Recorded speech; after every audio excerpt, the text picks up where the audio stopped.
بسم اللہ الرحمن الرحیم۔ شروع اللہ کے نام سے جو بڑا مہربان نہایت رحم والا ہے۔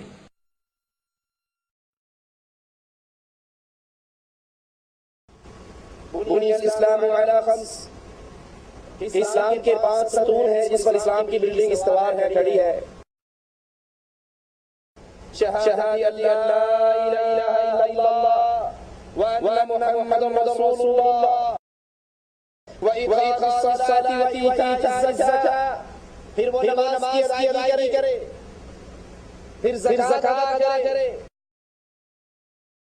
وحج البیت وصوم رمضان، اور پھر اللہ مال دے، اللہ پیسہ دے، طاقت دے، استطاعت دے، تو زندگی میں ایک مرتبہ اللہ عز و جل کے گھر کا حج کرنا، اور اللہ کا رمضان کا مہینہ ہماری زندگی میں آئے تو اس رمضان کے مہینے میں روزے رکھنا۔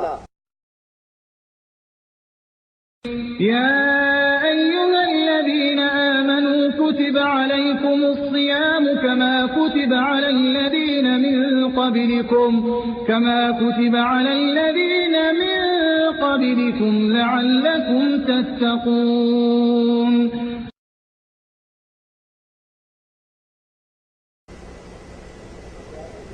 إن الحمد لله نحمده ونستعينه ونستغفره ونعوذ بالله من شرور أنفسنا ومن سيئات أعمالنا، من يهده الله فلا مضل له ومن يضلل فلا هادي له، أشهد أن لا إله إلا الله وحده لا شريك له، وأشهد أن محمدا عبده ورسوله۔ أعوذ بالله من الشيطان الرجيم، بسم الله الرحمن الرحيم، يا أيها الذين آمنوا كتب عليكم الصيام كما كتب على الذين من قبلكم لعلكم تتقون۔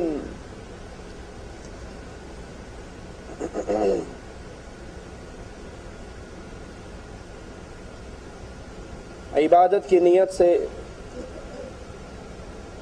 کھانا پینا چھوڑنا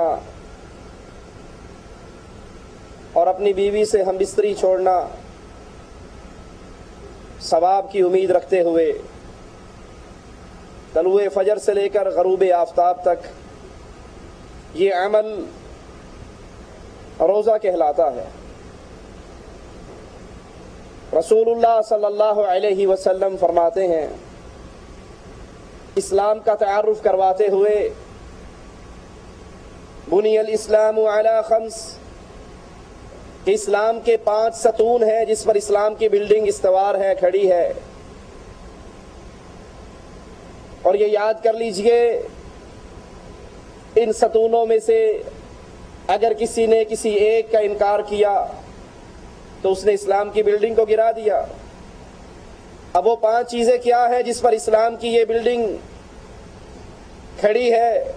اللہ کے پیارے حبیب علیہ الصلاۃ والسلام فرماتے ہیں، شہادت اللہ الہ الا اللہ وان محمد رسول اللہ۔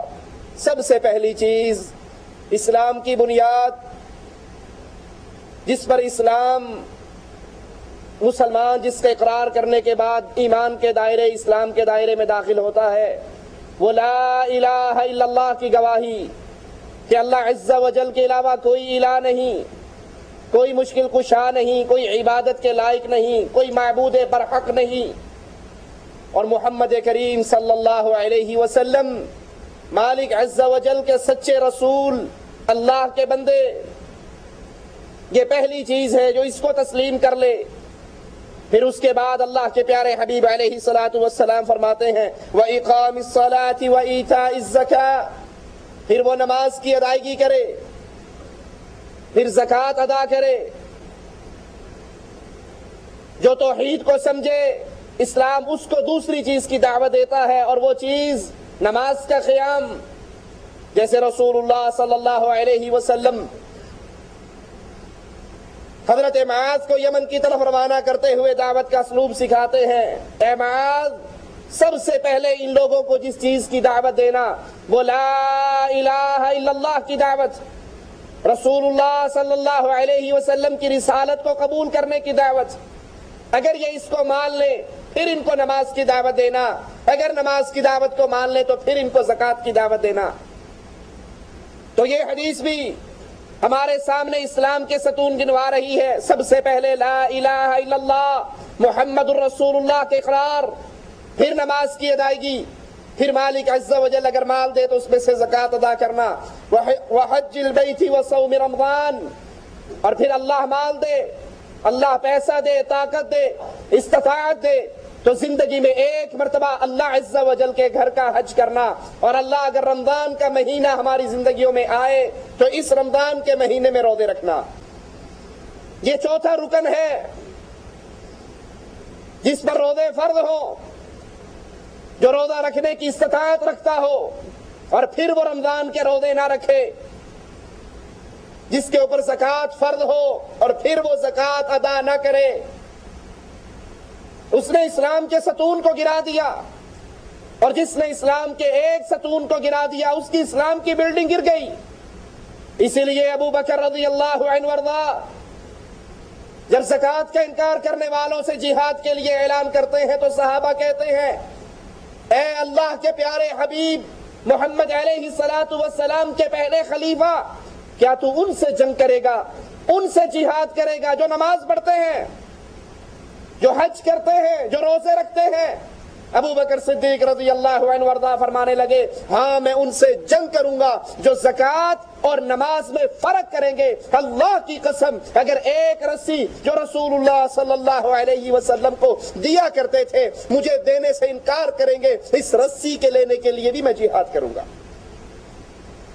کیونکہ اسلام کے 5 ستونوں میں سے اگر کسی نے ایک کا انکار کیا تو وہ اسلام کے دائرے سے نکل جاتا ہے, اس کی یہ بلڈنگ گر جاتی ہے. 2 ہجری کے اندر مالک عز و جل کی طرف سے یہ روزہ اہل ایمان پر فرض ہوا. قرآن حکیم بیان فرماتا ہے یا ایھا الذین آمنوا کتب علیکم الصیام, اے اہل ایمان تم پہ روزے فرض کیے گئے ہیں. کما کتب علی الذین من قبلکم, جیسے تم سے پہلے لوگوں پہ فرض کیے گئے. یہ روزے رکھوانے کا مقصد کیا ہے؟ تمہیں صبح سے شام تک بھوکا اور پیاسا رکھنے کا مقصد کیا ہے؟ لعلکم تتقون, تاکہ تم متقی بن جاؤ, تمہارے دل میں اللہ کا ڈر, اللہ کا تقوی, اللہ کا خوف پیدا ہو جائے, اللہ کی عبادت کا مفہوم تمہارے دلوں میں اتر جائے.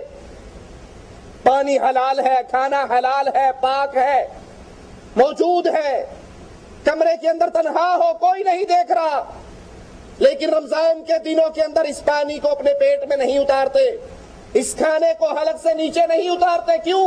اللہ کے ڈر کی وجہ سے. یہ اللہ ٹریننگ کورس کروا رہا ہے, تربیت کر رہا ہے. یہ رمضان کا 1 مہینہ باقی مہینوں کے لیے ہمیں راستہ اور منہج دے رہا ہے کہ اگر تم اللہ کے حکم سے دن کے اندر حلال چیزوں سے باز آ جاتے ہو تو افطاری کرنے کے بعد اللہ نے جو چیزیں حرام کی ہیں اس سے بھی باز آ جاؤ. اس روزوں کا مقصد, اس عبادت کا مقصد لعلکم تتقون, تاکہ تمہارے دلوں میں اللہ کا ڈر پیدا ہو, اللہ کا خوف اور تقوی پیدا ہو. کہ پانی ہے تو حلال, لیکن چونکہ میں روزے سے ہوں اللہ کی شریعت مجھے اجازت نہیں دیتی میں اس پانی کو پیوں, کھانے کو کھاؤں, بیوی کے قریب جاؤں. یہ سبق ہے, یہ آپ کی تربیت ہے. جب آپ نے افطار کر لیا اب بھی خیال کرو میں سگریٹ پی رہا ہوں, سارا دن سگریٹ نہیں پی, اس لیے کہ اللہ نے حرام, اللہ کی طرف سے پابندی, پانی پر پابندی, کھانوں پر پابندی, پھلوں پر پابندی. اب افطاری کرنے کے بعد میں اب بھی اسی اللہ کا پابند ہوں, میں آزاد نہیں ہوا. مسلمان کی ساری زندگی اللہ کی شریعت کی غلامی میں گزرتی ہے. تو افطاری کے بعد دیکھوں میں حلال کھا رہا ہوں یا حرام. اور یہ روزہ پوری امت مسلمہ کا اتفاق ہے کہ مسلمانوں پر یہ فرض ہے, اس کی فرضیت کا انکار کرنے والا کافر ہے.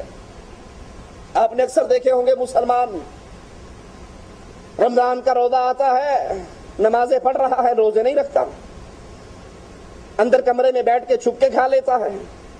جس طرح نماز کا تارک کافر ہے اسی طرح روزے کا انکاری بھی کافر ہے. اور یہاں پر